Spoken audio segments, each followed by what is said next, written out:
Assalamualaikum warahmatullahi wabarakatuh. Waalaikumsalam warahmatullahi wabarakatuh. Yang saya hormati Bu Guru SDN 1 Kedungunu, terima kasih atas kehadirannya.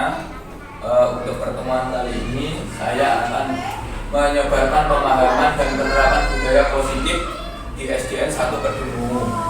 Nama Muhammad Nur Hasan Bukhari, CGP Angkatan 11 Kabupaten Blora. Di sini saya akan menerangkan dengan konsep inti budaya positif. Yang pertama, perubahan paradigma baru. Yang kedua, disiplin positif. Yang ketiga, nilai-nilai kebajikan. Yang keempat, kebutuhan dasar manusia. Yang kelima, motivasi perilaku manusia. Yang keenam, posisi kontrol guru. Yang ketujuh, keyakinan kelas. Yang kedelapan, segitiga restitusi. Lanjut ya. Selanjutnya, pembelajaran dengan paradigma baru. Pembelajaran dengan paradigma baru merupakan pembelajaran yang dirancang berdasarkan prinsip pembelajaran berdiferensiasi sehingga para peserta didik belajar sesuai kebutuhannya berdasarkan tahap perkembangan sesuai teori psikologi modern untuk mewujudkan profil pelajar Pancasila. Untuk saya lihat, yang pertama profil pelajar Pancasila. Yang pertama itu beriman, bertakwa kepada Tuhan Yang Maha Esa dan berakhlak mulia. Terus mandiri, bernalar kritis, kreatif, bergotong royong, dan selanjutnya sampai dewasa gambar. Lanjut. Miskonsepsi tentang teori kontrol. Miskonsepsi tentang teori kontrol. Yang pertama, ilusi guru mengontrol murid. Yang kedua, ilusi bahwa semua penguatan positif efektif dan bermanfaat. Ilusi bahwa kritik dan membuat rasa bersalah mampu menguatkan karakter. Selanjutnya, ilusi bahwa orang dewasa berhak memaksa. Selanjutnya, mengubah paradigma stimulus respon ke pendekatan teori kontrol. Biasanya ini kalau di kelas ini ada namanya stimulus respon. Yang pertama, realitas kebutuhan kita sama. Semua orang melihat hal yang sama. Kita mencoba mengubah orang agar berpandangan sama dengan kita. Perilaku buruk dilihat sebagai suatu kesalahan. Orang lain bisa mengontrol saya bisa mengontrol orang lain. Pemaksaan ada pada saat bujukan gagal. Model berpikir menang atau kalah. Selanjutnya, teori kontrol. Realitas kebutuhan kita berbeda. Setiap orang memiliki gambaran berbeda. Kita berusaha memahami pandangan orang lain tentang dunia. Semua perilaku memiliki tujuan. Hanya Anda yang bisa mengontrol diri Anda. Anda tidak bisa mengontrol orang lain. Kolaborasi dan kemampuan menciptakan pilihan-pilihan baru. Model berpikir menang-menang. Selanjutnya yaitu tentang disiplin positif. Disiplin berasal dari kata disiplin yang artinya belajar. Disiplin mengacu pada disiplin diri yang memiliki tanggung jawab terhadap apa yang dilakukannya berdasarkan nilai-nilai yang diyakini. Selanjutnya, disiplin positif merupakan salah satu cara penerapan disiplin yang bertujuan untuk menumbuhkan kesadaran serta memberdayakan peserta didik tanpa imbalan, penghargaan, reward, ancaman atau hukuman. Sebagai pendidik, tujuan kita adalah menciptakan peserta didik yang memiliki disiplin diri sehingga mereka berperilaku mengacu kepada nilai-nilai kebajikan universal dan memiliki motivasi intrinsik dalam perubahan perilaku ke arah yang lebih baik. Oke. Selanjutnya, nilai-nilai kebajikan. Yang pertama, nilai yang disepakati bersama terlepas dari suku bangsa, agama, bahasa maupun latar belakangnya. Contoh nilai kebajikan institusi atau organisasi. Yang pertama, profil pelajar Pancasila. Isinya beriman dan bertakwa pada Tuhan Yang Maha Esa dan berakhlak mulia, berkebinekaan global, gotong royong, mandiri, kreatif dan bernalar kritis. Yang kedua, Ibo Primary Years Program atau disingkat PYP, yaitu toleransi, rasa hormat, integritas, mandiri, menghargai, antusias, empati, keingintahuan, kreativitas, kerjasama, percaya diri, dan komitmen. Selanjutnya yaitu keterampilan hidup atau life skill. Dapat dipercaya, lurus hati, pendengar yang aktif, tidak merendahkan orang lain, dan memberikan yang terbaik dari diri. Selanjutnya yaitu kebutuhan dasar manusia. Kebutuhan dasar manusia adalah segala sesuatu yang kita lakukan untuk mendapatkan apa yang kita inginkan. Seluruh tindakan yang kita lakukan memiliki tujuan tertentu, dan semua usaha terbaik yang kita lakukan adalah dalam rangka agar kebutuhan dasar kita terpenuhi dengan baik. Oke, lanjut. 5 kebutuhan dasar manusia. Yang pertama, kebutuhan untuk bertahan hidup, kasih sayang dan rasa terima. Ketiga, penguasaan. 4, kebebasan. 5, kesenangan. Ini termasuk 5 kebutuhan dasar manusia. Selanjutnya yaitu motivasi perilaku manusia. Yang pertama, untuk menghindari ketidaknyamanan atau hukuman. Itu motivasi eksternal. Apa yang akan terjadi apabila saya tidak melakukannya? Oke. Yang nomor 2, untuk mendapatkan imbalan dari orang lain atau institusi, termasuk motivasi eksternal. Nah, itu apa yang akan saya dapatkan apabila saya melakukannya? Yang ketiga, untuk menghargai diri sendiri, menjadi insan sesuai harapan kita, termasuk motivasi internal, tujuan, disiplin positif. Contohnya, saya akan menjadi orang yang seperti apa bila saya melakukannya. Oke, lanjut.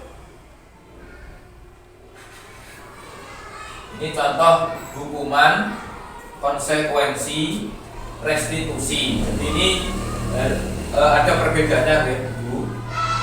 Contoh ini bentuk hukuman yang biasanya kita lakukan di sekolah. Biasanya ini ada contoh hukuman yang diberikan kepada anak didik kita.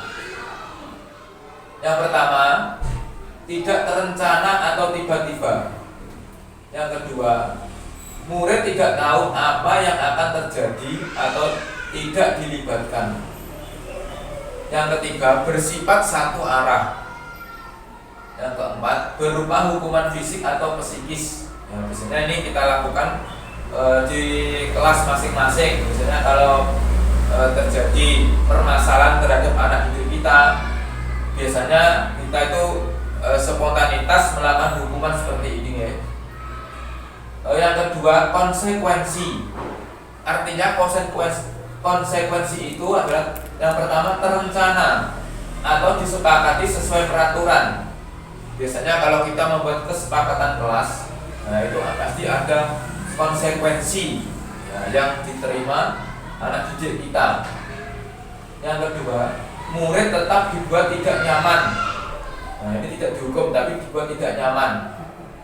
Biasanya ini kalau murid tetap dibuat tidak nyaman, contohnya ini ketika ada kesepakatan kelas yang sudah disepakati, itu kalau anak melakukan kesalahan itu pasti tahu, oh ya seperti ini konsekuensinya kalau kita melakukan kesalahan. Nah, contohnya tidak membersihkan, lupa melakukan piket kelas, pasti ada konsekuensinya. Nah, gitu. Yang ketiga, sikap guru selalu memonitor murid. Nah, ini setiap guru memonitor, pasti memberi arahan, oh, kamu melakukan seperti ini, kesalahanmu seperti ini, jadi konsekuensinya seperti ini. Itu sikap guru terhadap murid. Yang ketiga, restitusi. Nah, di sini yang pertama, proses menciptakan kondisi bagi murid untuk memperbaiki kesalahan. Kalau restitusi ini biasanya pemecahan permasalahan. Pemecahan permasalahan itu lebih baik. Jadi kita tidak melakukan hukuman, tapi kita tanyakan dulu. Nah, nanti kita bahas ada namanya segitiga restitusi. Bagaimana menyelesaikan permasalahan siswa yang ada di kelas. Yang kedua, proses kolaboratif yang mengajarkan murid untuk mencari solusi sendiri.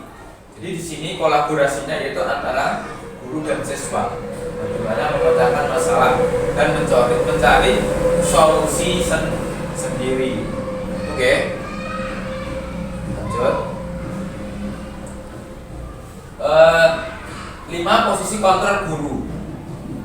Yang pertama, menghukum. Yang kedua, membuat rasa bersalah. Yang ketiga, teman. Yang keempat, pemantau.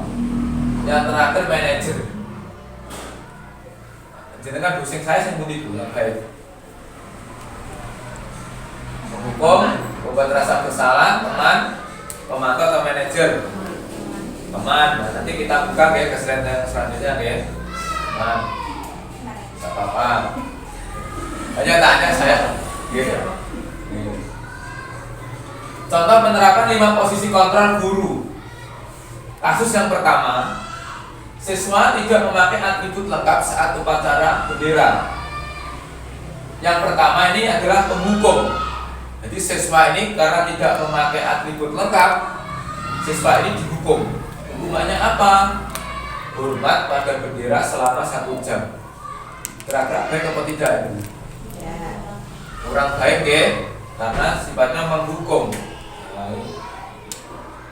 Yang kedua, ini contoh membuat merasa bersalah.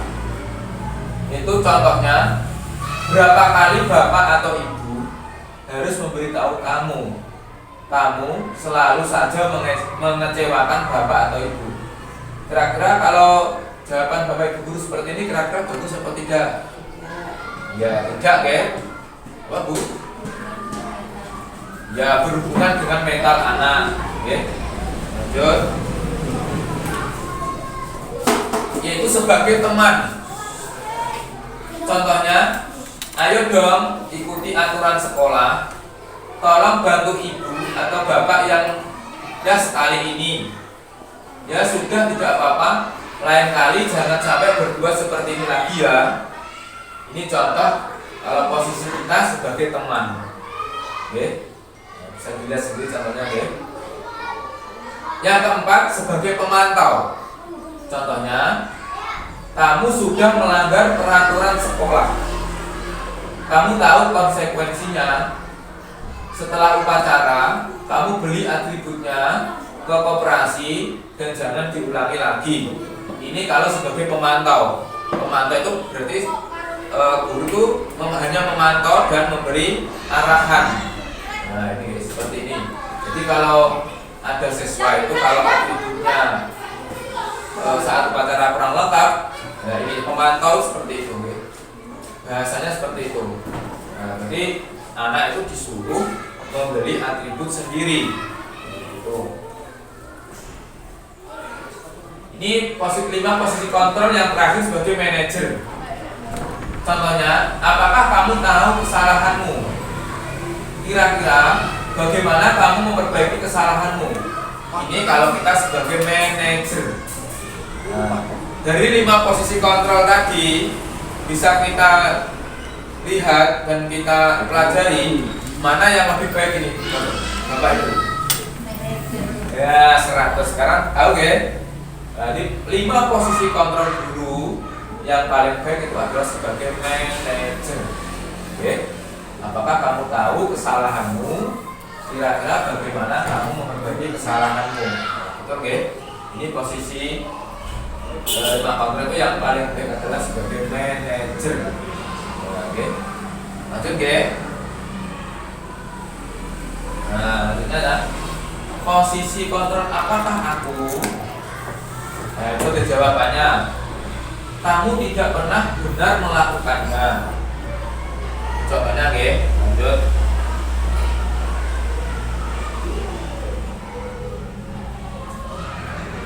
Apa rencanamu menyelesaikan masalah ini? Nah, ini bertanya-tanya di siswanya. Lanjut. Ayolah lakukan ini demi bapak atau ibu. Kamu tidak pernah mendapatkan nilai jika tidak mengerjakan tugas. Nah, biasanya bapak ibu dulu biasanya ini rata-rata sama saya termasuk. Kalau kamu tidak pernah mendapatkan nilai jika tidak mengerjakan tugas, biasanya anak itu kalau di kelas tidak mengerjakan tugas itu apa namanya, termasuk banyak gojeknya, buyanya, biasanya ini tugasnya terlambat. Dan ada lagi mengerjakan PR di rumah. Biasanya kalau tidak dipantau bapak ibunya di rumah, biasanya anak itu tidak mengerjakan tugas atau PR seperti itu. Lanjut. Lanjutnya itu kita belajar tentang keyakinan kelas. Mengapa keyakinan kelas? Mengapa bukan peraturan kelas? Nah, kalau dulu itu zaman dulu itu belum ada namanya keyakinan kelas, itu ada namanya peraturan kelas atau tata tertib yang ada di sekolah. Nah, itu bisa diterapkan. Nah, sekarang itu ada namanya keyakinan kelas yang dilaksanakan di setiap kelas masing-masing. Lanjut. Yaitu pembentukan keyakinan kelas. Nah, ini saya buat nanti bapak ibu guru bisa membuat keyakinan kelas masing-masing. Setiap kelasnya membuat keyakinan kelas masing-masing. Ini yang awal dulu itu yang pertama bersifat abstrak. Yang kedua berupa pernyataan universal. Yang ketiga dibuat dalam pernyataan positif. Yang keempat sedikit saja agar mudah diingat. Yang kelima sesuai dengan kondisi kelas dan sekolah sehingga mudah diterapkan. Yang keenam semua warga sekolah atau warga kelas dilibatkan saat membuat keyakinan kelas. Nah, ini keyakinan kelas SDN 1 Kedungu kelas 4 harusnya itu kalau saya itu yang pertama datang tepat waktu, yang kedua hormati guru dan teman, tiga belajar dengan aktif, yang keempat membuang sampah pada tempatnya, yang nomor 5 minta izin sebelum keluar kelas. Ini adalah keyakinan kelas yang saya buat di kelas saya. Nanti bapak ibu sakit membuat keyakinan kelas sesuai dengan kondisi yang ada di kelasnya masing-masing. Itu lanjut. Sekarang kita belajar tentang segitiga restitusi. Nah, itu. Restitusi membantu peserta didik untuk jujur pada diri sendiri, mampu merefleksikan diri dan mengevaluasi dampak dari kesalahan yang dilakukan. Restitusi memberikan penawaran bukan paksaan. Jadi setiap ada permasalahan pada siswa, kita bisa menyelesaikan permasalahan itu menggunakan segitiga restitusi. Nah, kalau dulu biasanya kita panggil di kantor, kita langsung menanyakan permasalahan dan biasanya menyalahkan pada siswa. Kalau sekarang kita belajar itu permasalahan atau kesalahan pada siswa, kita bisa memecahkannya dengan menggunakan segitiga restitusi. Dampaknya apa? Nanti dampaknya itu kesalahan yang dilakukan itu memberikan penawaran, ditawarkan dulu, bukan paksaan. Itu ada namanya segitiga restitusi. Yang pertama, menstabilkan identitas. Yang kedua, validasi tindakan yang salah. 3, menanyakan keyakinan. Nah, ini contoh yang pertama adalah menstabilkan identitas. Biasanya kita tanya-tanya dulu apa penyebabnya ini, okay? Yang kedua, validasi tindakan yang salah. Contohnya, mengapa kamu melakukan seperti ini? Yang ketiga, menanyakan keyakinan, yaitu anak mengingat keyakinan kelas yang telah dibuat sebelumnya. Kalau melakukan kesalahan, apa yang perlu dilakukan? Itu menanyakan keyakinan.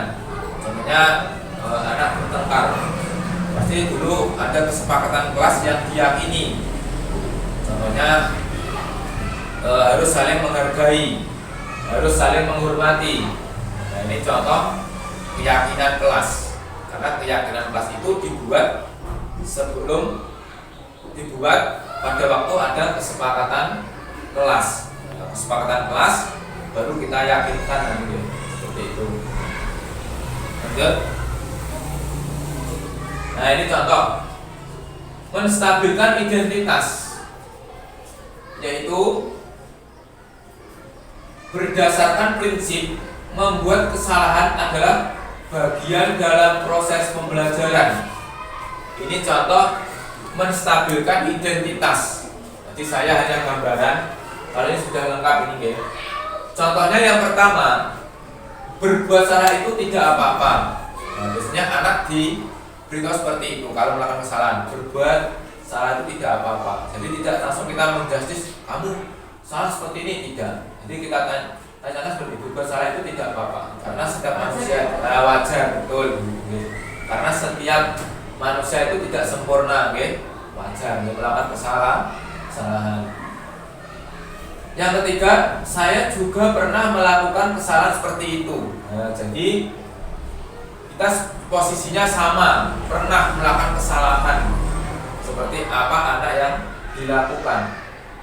Yang keempat, kita bisa menyelesaikan ini. Jadi setiap permasalahan tetap ada solusi. Nah, oke. Yang kelima, Bapak Ibu tidak tertarik mencari siapa yang salah, tapi Bapak Ibu ingin mencari solusi dari permasalahan ini. Jadi kita tawarkan kepada anak, nanti kita carikan solusi untuk permasalahan yang dibuat. Selanjutnya itu kamu berhak merasa begitu. Nah, merasa begitu. Lanjut. Apakah kamu sedang menjadi teman yang baik buat dirimu sendiri? Nah, ini kalau anak biasanya itu jahil, biasanya kalau sama temannya jahil, saling itu biasanya hanya mencari sensasi saja. Nah, kadang anak kecil itu tidak tahu apakah ini salah atau betul, itu tidak tahu. Nah, ini kan maksudnya seperti itu, sedang mencari teman yang baik bukan dirimu sendiri. Nah, ini biasanya jahil itu kalau kelas 1, kelas 2 biasanya jahil kepada temannya itu bentuk kita tahu maksudnya itu baik, kelihatannya baik. Nah, tapi ini tetap kita beri solusi, karena perbuatannya kadang kurang pas atau kurang baik. Selanjutnya, validasi tindakan yang salah. Berdasarkan prinsip setiap perilaku berupaya memenuhi suatu kebutuhan tertentu. Contoh, padahal kamu bisa melakukan yang lebih buruk dari ini ya. Yang kedua, kamu pasti punya alasan mengapa melakukan hal itu. Nah, ini okay. Kamu pasti punya alasan mengapa melakukan hal itu. Ini tindakan yang salah. Berarti guru ini menanyakan alasan kepada siswa. Oke. Yang ketiga, kamu patut bangga pada dirimu sendiri karena kamu telah melindungi sesuatu yang penting buatmu. Kamu boleh mempertahankan sikap itu, tapi kamu harus menambahkan sikap yang baru. Nah, itu. Jadi validasi tindakan yang salah ini guru menanyakan kepada siswa. Nah, alasan-alasan seperti itu. Lanjut. Nah, ini menanyakan keyakinan kelas yang terakhir ini. Tindakannya ini. Berdasarkan prinsip teori kontrol, pada dasarnya kita termotivasi secara intrinsik. Nah, contohnya, apa yang kita percaya sebagai kelas atau keluarga. Yang kedua, apa nilai-nilai umum yang kita telah sepakati. Jadi, sebelum keyakinan kelas itu terjadi, awalnya kita sudah membuat apa? Kesepakatan kelas yang kita sepakati itu akan terjadi keyakinan kelas. Yang ketiga, apa bayangan kita tentang kelas yang ideal? Yang keempat, kamu mau jadi orang yang seperti apa? Nah, ini. Jadi contoh tiga restitusi tadi ini, yang terakhir itu menanyakan keyakinan kelas. Jadi yang terakhir keyakinan kelas. Kita yakinkan siswa kita bahwa perbuatan itu kadang kurang pas. Oke. Selanjutnya, nah ini contoh penerapan segitiga restitusi. Ini saya bersama anak kelas 4 dan anak kelas 6 ya, karena ada permasalahan kemarin ya. Nah, kita buat seperti ini ya. Bisa dilihat dan didengarkan ya. Saya mulai.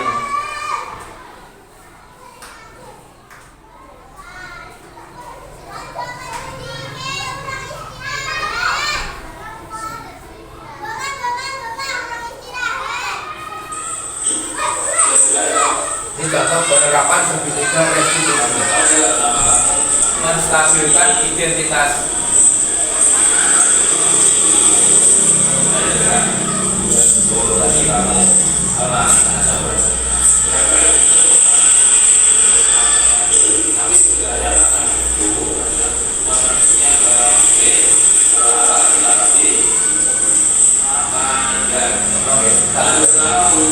Ini contoh validasi tindakan yang salah.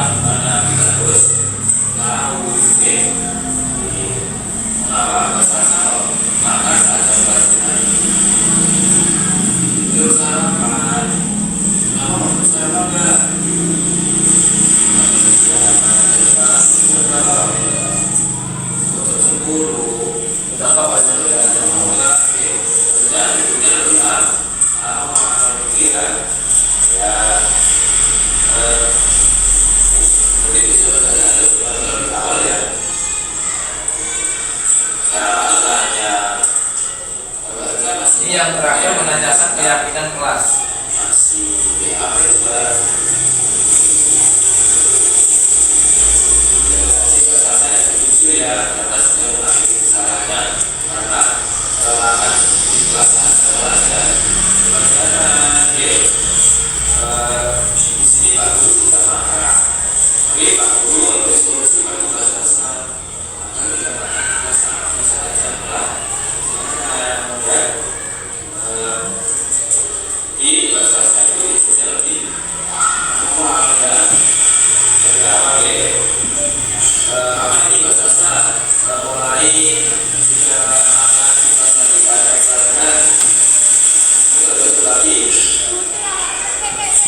Ini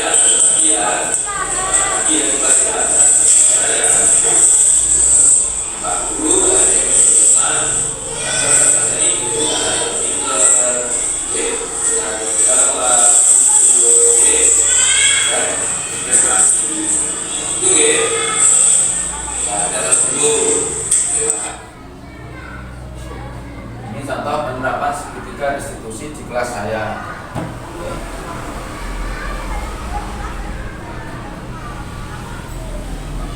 Ini penutup.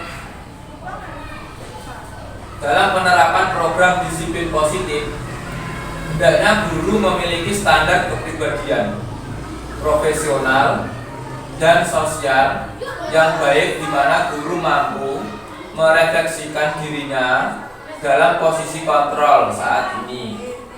Bagaimana perjalanan dirinya sebagai among atau manajer yang menuntun muridnya menjadi insan yang mandiri, merdeka, dan bertanggung jawab.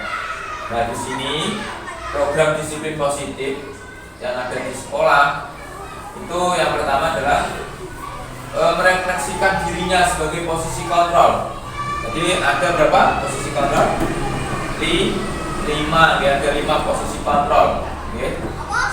Itu penghukum, terus sebagai merasa bersalah, terus teman, manajer, dan ada pemantau. Sebelum manajer, pemantau. Nah, itu 5 posisi kontrol yang ada pada diri kita. Nah, jadi posisi yang terbaik itu adalah sebagai manajer. Nah, di posisi kita itu sebagai manajer, itu posisi yang paling baik. Terus bagaimana perjalanan dirinya sebagai among? Nah, itu manajer ya, yaitu menuntun murid. Nah, bukan menuntut, kita menuntun murid. Jadi setiap ada pemasaran, ada apa, kita menuntunnya, tidak kita menuntut. Agar muridnya menjadi insan yang mandiri. Jadi di sini siswa itu agar mandiri, merdeka, tidak tertekan. Jadi merdeka. Jadi di sekolah itu merasa dirinya itu merdeka, bukan tertekan. Dan terakhir itu bertanggung jawab. Di apa yang dilakukannya, dia bisa mempertanggungjawabkan dirinya sendiri. Itu Bapak Ibu guru ya. Yang terakhir adalah terima kasih. Mungkin ada pertanyaan dari Ibu Bapak Ibu. Monggo. Cukup. Jadi saya cukup ya. Terima kasih atas kehadirannya. Tadi saya memaparkan tentang disiplin positif yang ada di sekolah kita. Jadi nanti kita bisa melakukannya secara bersama-sama agar sekolah kita menjadi sekolah yang lebih baik lagi. Oke. Saya terima kasih dan mohon maaf bila ada kata-kata yang kurang berkenan atau menyinggung perasaan. Saya sekali lagi mohon maaf dan saya akhiri. Assalamualaikum warahmatullahi wabarakatuh.